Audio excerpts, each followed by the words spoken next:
How to change account in Stumble, guys. Hello everybody, welcome back to the channel. Today I'll guide you on how you can change your account in Stumble, guys.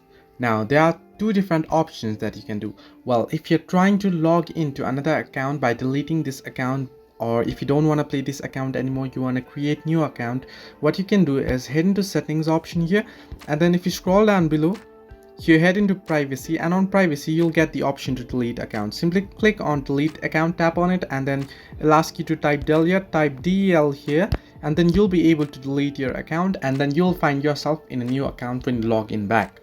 So this way you can change account if you just want a new account. However, if you want to change your account, if you want to log into another account, what you can do is first you can go ahead and clear up your phone data, and then you can head into here settings, and here at the top you can see three different options: Google Play, Facebook, email.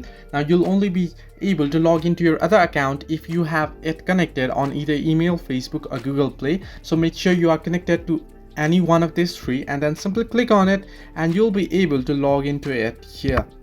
After you click on it, it'll load up, or while you try to log back in, it'll ask you to log into your account so you can log in back from there. Hope this helped you. Do like and subscribe, and do not forget to leave a comment down below if you have any further issues.